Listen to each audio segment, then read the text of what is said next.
Assalamualaikum warahmatullahi wabarakatuh. Selamat pagi semuanya, selamat siang, selamat malam, di mana saja berada. Semoga keadaannya selalu diberi kesehatan, kewarasan, dan kelonggaran. Alhamdulillah, pada kesempatan kali hari ini saya akan menyampaikan tentang pengertian dari hadis, sunnah, khobar, dan atsar. Baik, langsung saja. Yang pertama yaitu tentang hadis. Jadi pengertian hadis secara etimologi yaitu al-jadid secara bahasa. Artinya yang baru, sedangkan secara terminologi istilah menurut ahli hadis adalah sesuatu yang disandarkan kepada Nabi Shallallahu Alaihi Wasallam, baik berupa perkataan, perbuatan, takrir, diamnya maupun sifatnya. Definisi hadis adalah segala sesuatu yang disandarkan kepada Nabi Muhammad SAW, baik berupa ucapan, perbuatan, ketetapan, takrir, maupun sifat-sifatnya. Hadis menjadi sumber hukum yang kedua dalam Islam setelah Al-Quran. Fungsi dari hadis sendiri sebagai penjelas dan pelengkap ajaran yang terdapat dalam Al-Quran. Hadis berfungsi menjelaskan hal-hal yang belum diatur secara rinci dalam Al-Quran dan juga memberikan contoh praktek penerapan ajaran Islam. Kita bisa ambil contoh tentang sholat. Di dalam sholat Allah perintah bahwasanya manusia itu untuk mengerjakan sholat. Umat Islam mengerjakan sholat. Tapi dalam Al-Quran tidak dijelaskan prakteknya seperti apa sholat itu. Ya, maka di dalam hadis itu dijelaskan praktek tentang sholat. Kemudian klasifikasi. Hadis terbagi menjadi beberapa kategori berdasarkan otoritasnya. Qauliyah, fi'liyah, takririyah. Qauliyah ya tadi ucapan, fi'liyah itu perbuatannya, takririyah itu ketetapannya.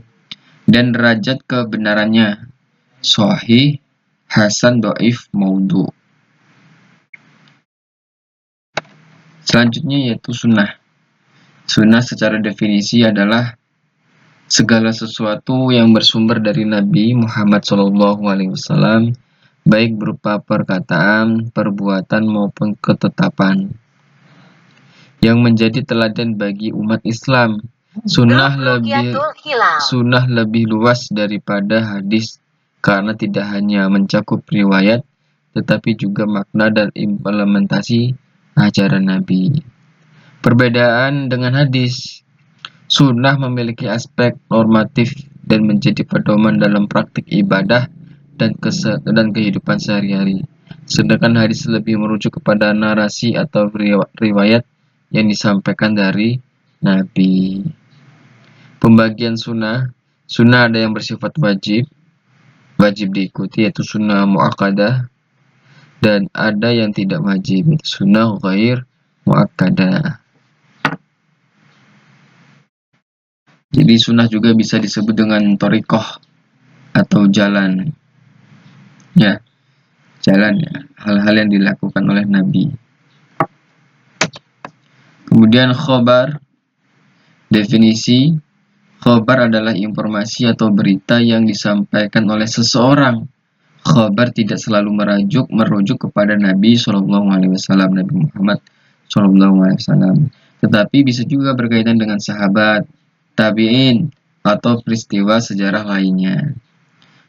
Ada beberapa jenis khobar. Yang pertama yaitu khobar mutawatir, berita yang diriwayatkan oleh banyak orang yang mustahil bersepakat untuk berbohong. Akhbar yaitu berita-berita yang dipastikan orang itu tidak berbohong, mustahil untuk berbohong. Kemudian khabar ahad, yaitu berita yang diriwayatkan oleh satu atau beberapa orang tetapi tidak mencapai derajat mutawatir. Kemudian hubungan dengan hadis. Semua hadis merupakan khobar, tetapi tidak semua khobar adalah hadis. Khobar bisa menjadi hadis, jika menyangkut riwayat dari Nabi Muhammad SAW. Kemudian atsar. Definisi atsar adalah riwayat yang berasal dari sahabat atau tabi'in, baik berupa perkataan, perbuatan, atau ketetapan mereka. Istilah atsar digunakan untuk membedakan riwayat yang berasal dari Nabi Muhammad SAW, hadis, dan yang berasal dari sahabat atau tabi'in. Pentingnya atsar. Atsar sangat penting dalam memahami konteks penerapan ajaran Islam setelah wafatnya Nabi Muhammad. Atsar juga menjadi rujukan dalam memahami bagaimana para sahabat dan tabi'in menerapkan ajaran Islam yang disampaikan Nabi. Contohnya, misal riwayat tentang praktek sholat para sahabat atau pendapat mereka dalam suatu masalah hukum yang tidak secara eksplisit dijelaskan oleh Nabi. Nah, baik, itulah penjelasan tentang hadis, tentang sunnah, tentang khobar dan atsar. Demikian, apabila ada kata-kata yang kurang dimengerti, saya mohon maaf yang sebesar-besarnya.